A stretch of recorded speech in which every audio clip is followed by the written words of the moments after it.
好啦，各位 fans， 嗱，今年咧2022年咧就已經係丙午流年啦。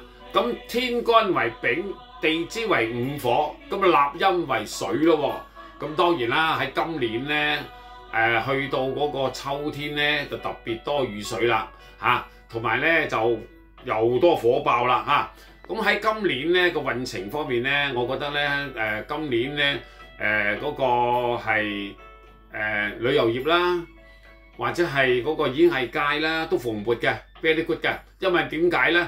因為午火咧就代表係演藝界嘅，或者係嗰啲華蓋星嘅，或者係有呢個創作力啊、畫畫啊、藝術啦，咁都會澎湃 OK 嘅。咁因為個天干咧佢係丙火，地支咧佢就係嗰個地火，嗰就午火啦。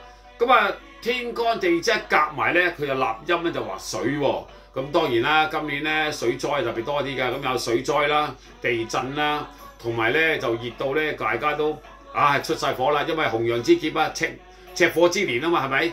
咁所以咧今年咧特別熱㗎啦，熱得嚟咧就會令到咧就水火為忌制㗎，咁啊會有水災啦、地震啦都會發生㗎。通常咧都會去到咧個秋分個時間啊，秋天個時間咧就最犀利㗎啦，得唔得？因為個秋天嗰度咧，佢一入咗嗰個冷水咧，一冷水一加埋嗰個丙午火水咧，佢就行個水毒㗎。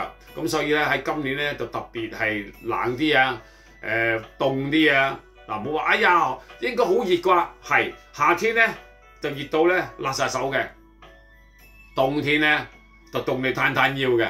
所以上個咧就變咗形成咗有2度嘅嗰個比例咯。咁啊，所以就今年咧就唔 OK 㗎啦嚇。咁咧因為今年咧都火災啊，或者係其他燒山林啊，都會比較多咗㗎。咁所以咧就麻煩啲啦。尤其是係南邊啦，所以今年咧就係不利南同埋北嘅，得唔得？個太歲咧就坐咗喺南喎，對煞咧就北面喎。咁所以南同北咧都係有災煞嘅。咁啊南面有災煞啦，北面咧就對沖嘅對煞啦，咁樣就麻煩啲嘅。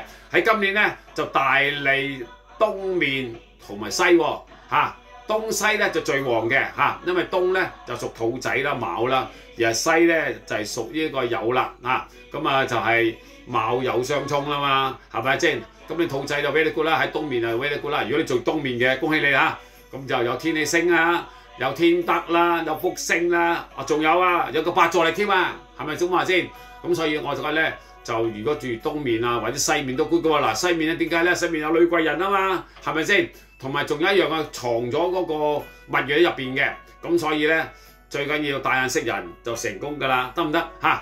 今年嘅流年大家要記住我講咯喎，好唔好？好，祝願大家風生水起！